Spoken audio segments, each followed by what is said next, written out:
mtoto yote ambaye anazaliwa nje ya ndoa, bimaana kwamba yule hana urithi kwa au wa kike au wa kiume, hana urithi kwa kwamba hapa shakosa haki ya msingi.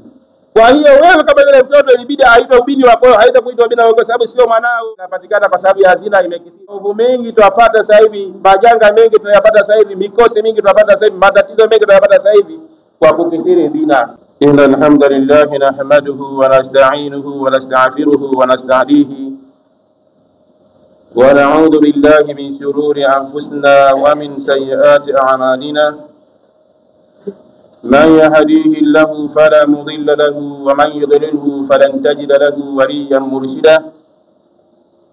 أشهد أن لا إله إلا الله وحده لا شريك له وأشهد أن محمدا عبده ورسوله أرسله بالهدى ودين الحق ليظهره على الدين كله وكفى بالله شهيدا. الإخوان في الله، بعد نحمد سبحانه وتعالى ثم نصلي على محمد صلى الله عليه وسلم، أوصيكم وأوصي نفسي بتقوى الله عز وجل، أنه قد قال سبحانه وتعالى في محكم تنزيل على الناس أجمعين حول التقوى. قال الله تعالى: يا أيها الناس اتقوا ربكم الذي خلقكم من نفس واحد وخلق منها زوجها وبث منهما رجالا كثيرا ونساء فاتقوا الله الذي تساءلون به والأرحام إن الله كان عليما حكيما. إن الله كان رقيبا إن كان عليكم رقيبا. وقال الله تعالى: يا أيها الناس إنا خلقناكم من ذكر وأنثى وجعلناكم شعوبا وقبائل لتعارفوا إن أكرمكم عند الله أتقاكم. وكذلك يقول تبارك وتعالى بعد الناس أجمعين على المؤمنين، قال الله تعالى: يا أيها الذين آمنوا اتقوا الله وقولوا قولا سديدا يصلح لكم أعمالكم ويغفر لكم ذنوبكم ومن يطع الله ورسوله فقد فاز فوزا عظيما.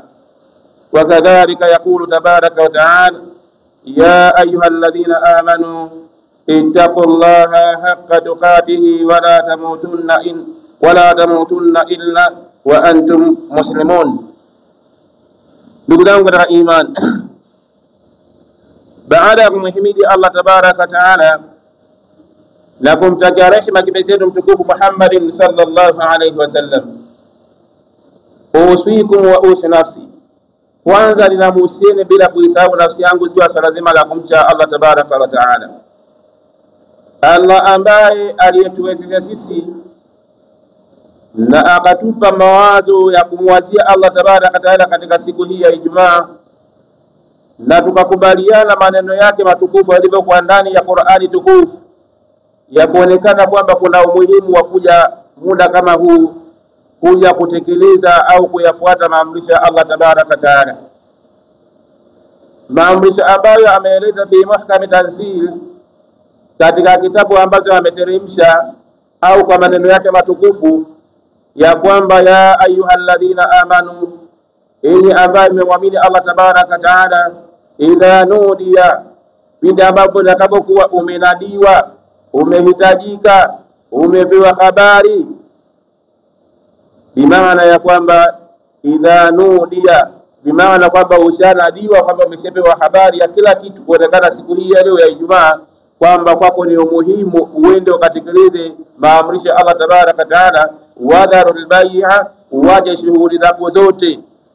Bimaana ya kwamba hata kama amesema biashara, bimaana ya kusema biashara kwamba sio kusema kama mtu anayefanya biashara peke yake, hata mkulima mfanya kazi wa aina yoyote anaacha shughuli zake kwa ajili ya kwenda kuitika wito huo. Allah tabaraka taala anasema maneno haya kuangalia wanadamu watakuwa ni wakweli wa kumtii Allah tabaraka taala?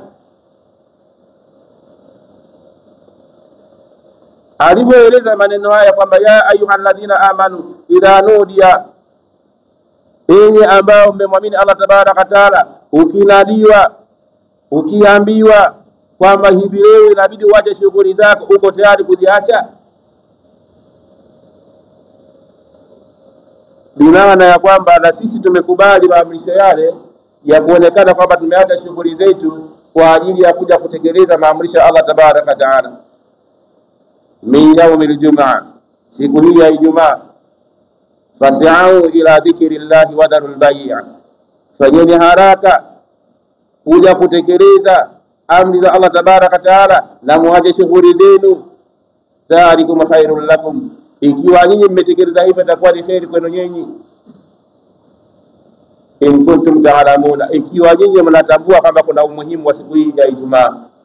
Ndugu zangu katika imani, hotuba yetu ya leo insha Allah Mwenyezi Mungu Subhanahu wa Ta'ala akijalia kheri, tutaangalia athari au tutaziangalia athari za zina. Kama alivyosema Mtume Muhammad sallallahu alaihi wasallam, jambo la kwanza kwamba azina yurathul fakhr, kwamba hii zina mara nyingi sana huwa inarithi ufakiri. Kurithi kwa ufakiri ni maana kwamba inaweza kupelekea wewe kuwa ni mtu ambaye fakiri kulingana na mambo ambayo yanaendekeza katika upande wa zina.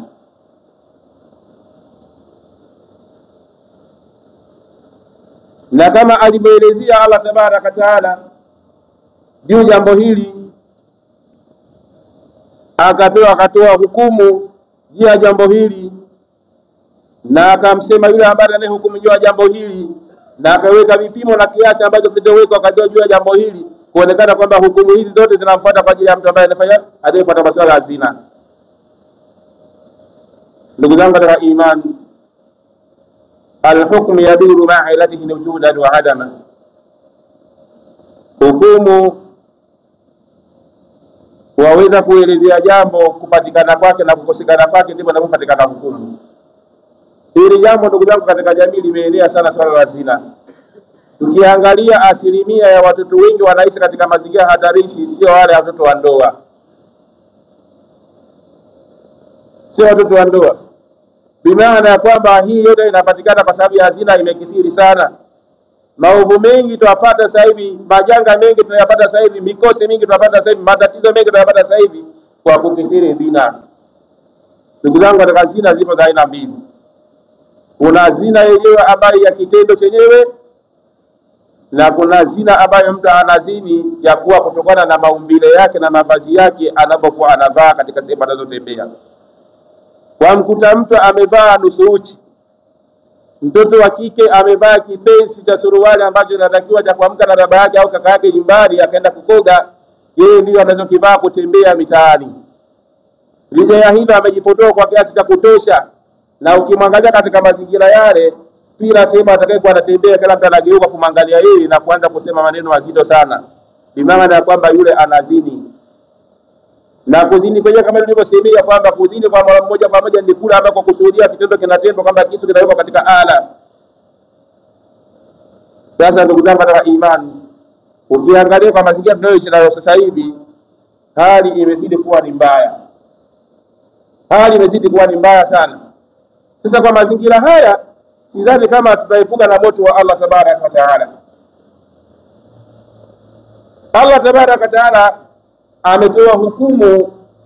Jambo la kwanza kutokana na huyo mtu ambaye anaizini, akaeleza Allah tabaraka taala azaniatu wazania, yule ambaye mwenye kuzini wa kiume na mwenye kuzini wa kike, fajalduhu mi'ata jalda, mtu huyu anatakiwa apigwe bakora 100 ili aokoke na adhabu ya Allah tabaraka taala. Bimaana ya kwamba huyu aliyeelezwa kupigwa bakora 100 ni yule ambaye asiyokuwa ameoa wala hakuolewa. Akishuhudiwa ya kwamba amefanya kitendo kile cha zina, yeye kama ikiwa na uhakika kwamba kweli kakifanya kile kitendo, kama anataka kuepuka na moto wa Allah tabaraka taala, atakiwa yeye apigwe bakora 100. Na akishapigwa bakora 100, yule mtu afarakanishe ndani ya mwaka mmoja, asiakae sehemu ambayo makazi ambayo asikokuwa ameonana naye na yule mtu ambaye alikuwa ametenda kitendo cha zina. Lakini yule ambaye zani, ambaye yule mwanaume ambaye ameoa na mwanamke amewahi kuolewa, wale hukumu yao ni kupigwa mawe, kuchimbiwa shimo, kupigwa mawe mpaka wanakufa, ili waepuke na nini? Na adhabu ya Allah tabaraka taala. Sasa na hili jambo la kuzini ambalo la kushuhudia ni ngumu sana, ni zito sana.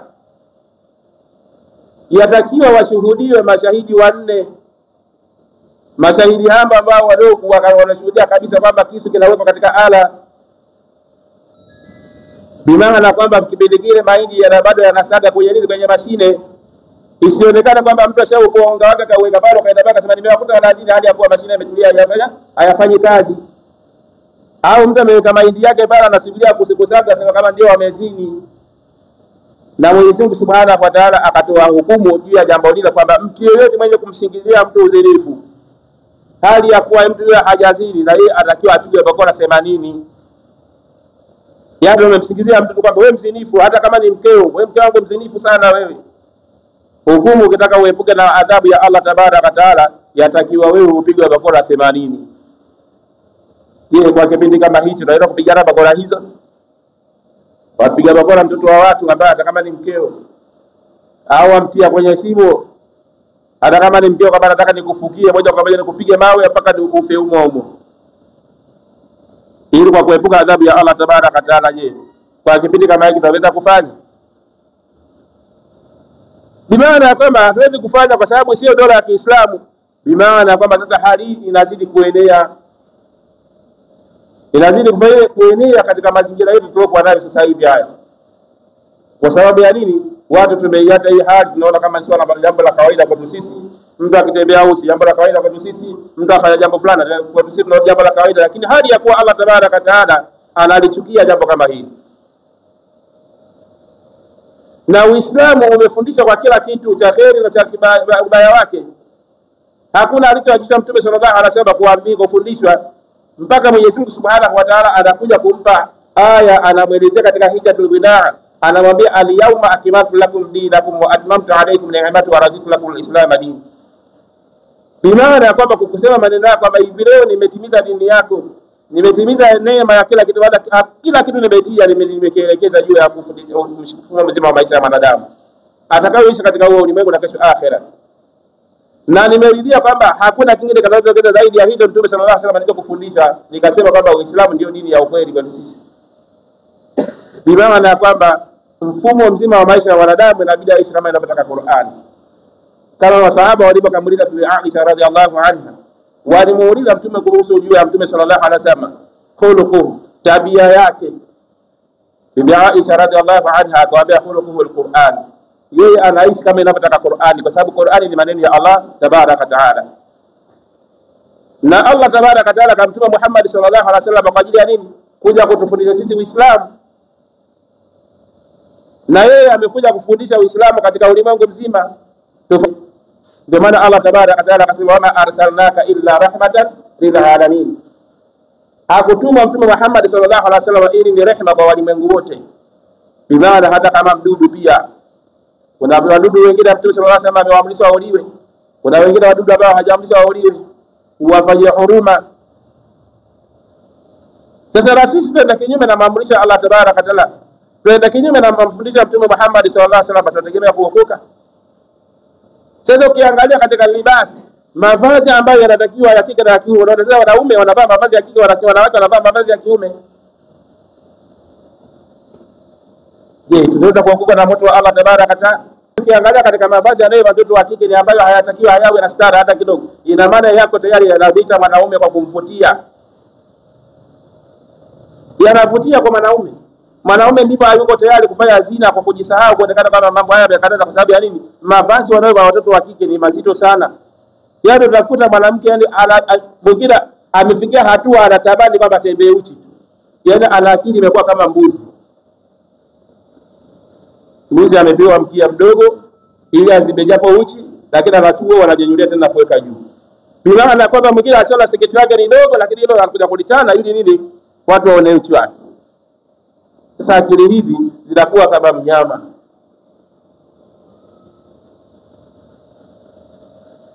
Lakini wote tatizo lao linachangia kwamba kutokuwa na elimu. Kutokuwa na elimu. Hal ilmu fil islami illa faridha wa hal saadati ummati bighairi ta'allum. Haikuwa kwa Muislamu yoyote jambo la kujifundisha elimu ya Allah tabaraka taala, kuijua dini yake kwake ni lazima. Hivi mwanadamu huyo anasema kwamba ataishi vipi bila kuwa na elimu? Ataishi bila kuwa na elimu. Ni maana kwamba tunakosa elimu, ndio maana tunafikia katika hatua ya kufanya majambo tofauti na kinyume cha Allah tabaraka taala. Aqulu qawli hadha wa astaghfiruhu innahu huwal ghafurur rahim wa huwal barrul karim. Alhamdulillahi rabbil alamin wal aqibatu lil muttaqin ولا عدوان إلا على الظالمين ثم الصلاة والسلام على أشرف الأنبياء والمرسلين وعلى آله وأصحابه أجمعين بعد. الإخوان في الله أوصيكم مرة ثانية ونفس كذلك بتقوى الله عز وجل. Ndugu zangu wa imani, ninamuhusieni kwa mara pili bila kuisahau nafsi yangu juu ya swala zima la kumcha Allah tabaraka taala. Sisi tumekusanyika hapa ndugu zangu kwa amri moja ya Allah tabaraka taala aliyosema kwamba ya ayyuhalladhina amanu idha nudiya lis-salati min yawmil jumu'ah fas'au ila dhikrillahi wa dharul bay', dhalikum khairul lakum in kuntum ta'lamun. Na tumekusanyika maeneo kama haya, lengo kubwa la kufundishana na kuelimishana na kukumbushana yale ambayo Allah tabaraka taala anayahitaji. Zina ndugu zangu, kama tulivyosemea kwamba ni kitu kibaya sana.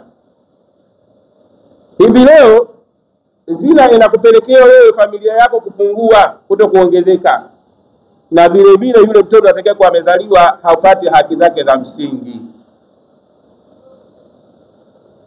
Kwa sababu gani?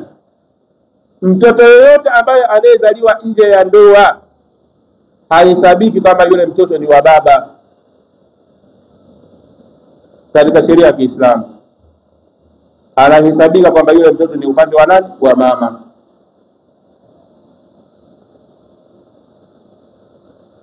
Anahesabika upande wa nani? Wa mama. Lakini wewe umefanya kile kitendo cha zina, kwa ukazini ukapatikana yule mtoto, sio maadamu limeshajitokeza jambo lile alafu matokeo yake ukaliongezea tatizo juu ya tatizo. Tuko wengi tumeongeza matatizo kama hayo.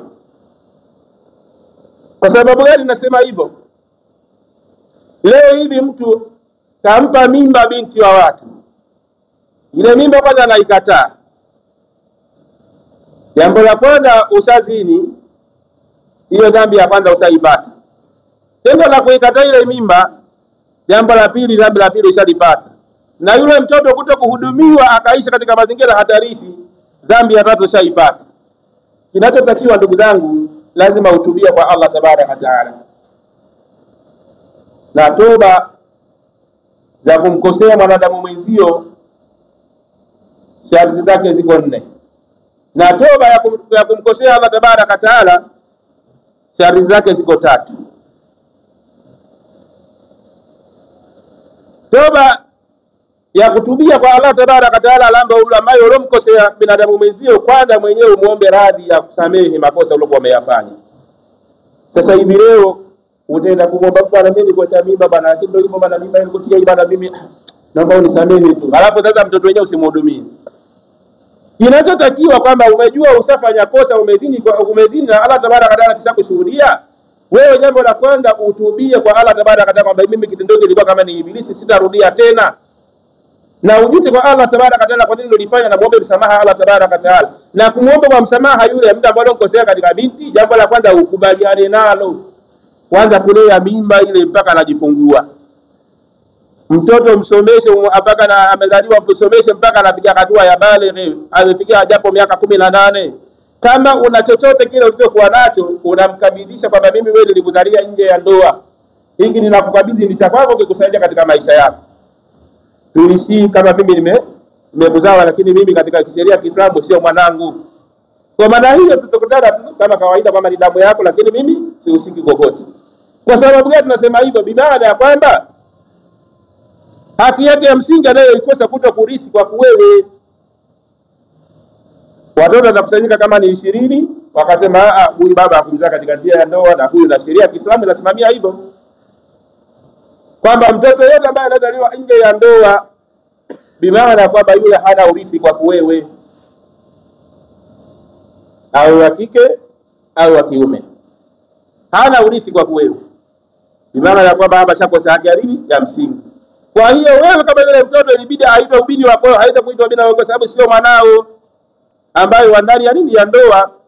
Bimaana ya kwamba hata kama wewe umeoa ukaondoka safari zako, umeagana na mkeo, nyuma akapatikana mimba ambayo ya mtu mwingine tofauti isiyoweka wewe, ikaja wewe unakuta yule mkeo ana ujauzito, basi ile mimba ni ya kwako wewe baada ya wewe ndio unaoa. Kwa hiyo hata kama mimba ilikuwa ya mtu fulani, lakini mtoto atakayezaliwa ataitwa kwa ubini wako. Lakini wewe mtoto umemzaa hali ya wewe hauko ndani ya ndoa, yule sio hawezi kuitwa ubini wako sababu sio wa kwako. Na kwa upande wa mwanamke akosa haki mbili, na wewe pia unazikosa haki hizo pia, kwamba ya kwanza kutokulisi kwa wewe, na ya pili kutokumuozesha. Waweza kushuhudia ndoa yake, lakini kwa kutoa idhini kama ni wali wake huwezi kutoa. Kwa maana kwa sababu ya nini? Hukumzalia ndani ya nini? Ya ndoa. Lakini yatakiwa yule mtoto umlee mpaka makamo atakayofikia katika umri wake, na una chochote mkabili kwamba hizi mimi nakabili, ili nini asiye baadaye anakuwa anajuta. Bwana wenzangu wana baba zao wanaishi hivi mazingira mazuri, mama mimi nataka baba yangu yuko wapi? Baba yangu yuko wapi? Hasa hawa magari baba kaenda kazini hawa. Leo ameweza kutoka hapa Chalinze hapa Kigali, basi kuta mzima atakaa pale. Akisatoka Chalinze hiyo moja kwa moja, labda kama nenda akisatoka basi Morogoro atapaki pale. Akisatoka Morogoro ataenda safari zake Mikumi, atapaki tena pale. Akisatoka pale afika Iringa, atapaki tena pale. Humo mote kiangalia hali si mzuri. Mimi nilifika sehemu moja Tanangozi, Iringa. Asilimia ya vijana wengi hawajui baba zao. Yaani unaweza kumwambia mimi baba yangu bwana yuko Mwanza. Baba yangu yuko, ukimwona yuko anasema hata mama nikimwona niambia mama alikuwa yuko Mwanza tu, kwa sababu nilimwona baba lakini nashindwa kumuona. Asilimia kubwa ya watoto, kwa sababu pale ilikuwa ni sehemu kempo kubwa ambayo ya kwanza nini magari yao yale makubwa ya safari yaliyopo na Tunduma. Bimaana ya kwamba leo utakuta vijana wengi hawajui baba zao. Wanaishi katika mazingira hatarishi, wanatamani kufanya kazi ambazo haziwezekani kabisa. Kwa sababu ya nini? Kutokuwa na nyenzo walikotoka tangu walipoanzia.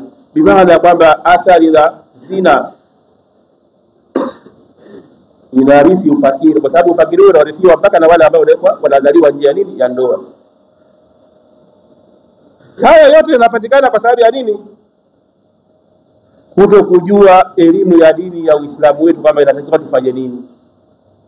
Sasa ndugu zangu wa imani, inatakiwa tubadilike. Kama wewe kuna sehemu ambayo ulizalia unatambua kabisa kama nilizalia mtoto unasimhudumii, basi ukitaka kutubia toba yako kwanza nenda kumhudumia yule mtoto na yeye afanikiwe chochote kile. Akishafanikiwa ndipo pale utafanikiwa na wewe. Lakini ukisema basi na wewe utakapokwenda tubia, kama hujakwenda kulifanya jambo hilo, tayari wewe bado toba yako haijakubaliwa hata siku moja. Na kama ulikuwa unafanya jambo hili kwamba umechukua kimada ukakiweka ndani na kaa nacho, ujue ya kwamba unazini kila siku, Mwenyezi Mungu anakuhesabia madhambi. Sasa ya madhambi na mzinifu yasemekana kwamba siku ya kiyama kwa mwanaume ya vile vyote ambavyo uliyopitia vile vitakuwa vimebandikwa mwilini mwako kama mabunye vile, kila sehemu imebandikwa. Na mwanamke utakuta nacho bado kila kitu kinakuwa kinaelea kama mikia ya punda vile, mwilini mote vimeganda. Mwilini wote vimeganda kwa sababu ya nini? Hujatubia kwa Allah Tabaraka wa Taala. Kama utakuwa umetubia na kumlilia Allah Tabaraka wa Taala, nimefanya mengi Mwenyezi Mungu mpaka sasa hivi hatua niliyofikia na juta kwa nini nilifanya, na kuomba msamaha kwa Allah Tabaraka wa Taala, na ukatekeleza yale maamrisho ambayo yaliyotekelezwa katika ndani ya toba yako, basi utakuwa ni mtu bila havina kujuta. Lakini kama ukisema kwamba pote la juu kwa juu bado nitakwenda kuwa na ndivyo nitaendeleza hii kazi, ujue ya kwamba hayo yatakupata, hutaulizwa. Kwa sababu kila mtu ambaye anapofanya kosa lake siku ya kiyama ana dalili zake. Kwa mfano hata ile mlaliba tumbo litakuwa ndefu na tena linaburuza chini, utakuwa unalaliba. Sasa na wewe kama ni mzinifu bado unaendelea na uzinifu wako, siku ya kiyama vitu vyote, kama ni mtoto wa kiume au kijana wa kiume, mzee wa kiume, vile vyote ambavyo leo vitembelea vile vyote vinakuwa vinakuganda mwilini mwako. na wakike vile vyote ambavyo lotembelea vile vitakuwa vinamganda mwilini mwake. Sasa inakuwa ni fedheha, yauma la yanfa'u malun wala banun. Siku hiyo haitafaa mtu mali zake na wala watoto. Basi kama mtu bandua mmoja kibaki chini hapa hakuna akishuki. Na wala huwezi kutupa pesa zako sema kama Mwenyezi Mungu anakupa hii pesa uliondoa ni mshtiri aibu yangu, hakuna. Illa man ata Allah biqalbin salim. Isipokuwa atakayemwendea Allah tabaraka taala hali ya kuwa moyo wake umesalimika na nini? Na kutokuzini na maasi hayo. Na ukatubia kwa kila ambacho ulichokifanya kipindi cha nyuma. Jamani, toba bado iko wazi. Toba iko wazi, kwa sababu tunasema toba iko wazi, bado jua halijageuka kutoka magharibi kwenda mashariki. Masihi Dajjal hajajitokeza. Kuna kisa kimoja ndugu zangu katika imani ambacho tunapenda sana kusimulia kwamba kuna bwana mmoja aliua watu 99. Akamwendea shekhe mmoja akamwambia, shekhe, mimi nimeua watu 99. Sasa je, mimi nataka nitubie kwa Allah tabaraka taala niache mambo haya. Kweli naweza nikasemehewa mimi? Anasema la, watu 99 baba. Hivi kuna kuokoka tena kwa moto huo wa nani? Watu 99. Wewe ndio basi tena wewe ni makhuludu fillah. Yaani ni mtu wa kuingia motoni. Akasema kweli, akasema kabisa. Akasema sasa ya nini baki kama ndio, akamkata shingo. Yeye akatoa shingo. Na maana akatimiza watu wangapi? 100. Akaenda kwa shekhe mwingine akamuuliza, mimi nimeua watu 100 unaponiona hapa, sasa nafanyaje mimi mbele ya Allah tabaraka taala? Na kama hii akamwambia ya kwamba kama utatubia toba ya ukweli, taubatan nasuha, basi hakika wewe utakuwa unaokoka na moto wa Allah tabaraka taala, na Allah tabaraka taala msamehe. Akamwambia jambo la kwanza, juta kwa nini ulilifanya, na vile vile jambo la pili, uazimie hutorudia tena, na jambo la tatu, muombe msamaha Allah tabaraka taala, na kisha kusema bila hapo uondoke uende mji ambao uko tofauti na wewe wasio kufahamu mji fulani. Akamwelekeza yani ukienda kwa huko mpaka ukusahau kidogo, afu kama kurudi tarudi hivi watu wanakuogopa sasa hivi ukiwepo hapa, kama ukitubia watakuamini kwa sababu kile kwenda kwa wewe chinja tu. Kwa hilo jambo sasa utakapokwenda kule watu kwanza watakuona wewe ni mpole, utasubia kwa Allah, na watu watakutafuta kama wewe mtu watu baadaye watapata sifa zako, na yule baada kaacha mambo yale hata kidogo yafanye, ndipo utakaporudi huko basi itakuwa ina tatizo. Kwa hiyo yule bwana kwa kweli akatekeleza yale matatu, zikabakia moja. Alipotoka safari za kwenda, amefika njiani ukampata umauti. Hajafika anapokwenda ukampata umauti. Alipokuja kudodoka watu wakamkula, jamaa yule chinja limeshakufa pale jamaa. Kufa kwenda kumwangalia, ndio hapo toni ndio anatembea. Akasema jamaa, tulipata taarifa huyu bwana aliomba toba, jamaa toba yake aliomba vipi, akabarekeza sana, na bakia moja toba ya haba mji mwingine ili toba yake ikamilike ikubalike. Watu wakasema sasa bwana hajafika kwa ndogo kwenda. Wengine hapana, mtu aliazimia kuondoka, hajafika mpaka akafika malaika kwenye ujumbela la binadamu. Wakatoa chati bwana, akasema sasa jamaa tuangalie kama huyu mtu huko ndogo kwenda ni kurefu na huko ndogo toka ni karibu, basi bado toba yake haijakubalika. Ila sasa anapokwenda kukiwa kufupi na anaporudi ni kurefu, itakuwa toba yake imeandika sababu mpaka. Na kweli Mwenyezi Mungu ajalia kheri katika kisa kile. Anasema kwamba inawezekana ilitoka kama hatua 3 au 4 hivi kabisa, kwa sababu ndio walipokuja kupima inaonekana anapokwenda ni karibu, kuliko alikotoka ni mbali. Inaonekana kwamba wameshakubaliana kwamba yule mtu azike Kiislamu kwa sababu alishatumia kwa Mwenyezi Mungu na anapokwenda ni karibu. Sasa na wewe ndugu zangu katika imani, kama ulikuwa unaendeleza tabia hiyo, kuna vijana wenzangu hapa tunajuana hapa, tunachukua abiria kila siku, maana abiria wana mitihani sana. Utakuta vijana kubeba mgongoni kabisa, sio yaani unambeba mgongoni, unajua kabisa huyu mtu kwa nini alikandamiza huko, lakini ana lengo lake kwamba nauje sasa hivi asitoke.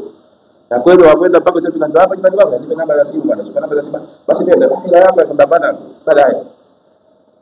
Ana mitihani mikubwa ndugu zangu, vijana wenzangu, sababu ashabu shu'batan min al-majnun.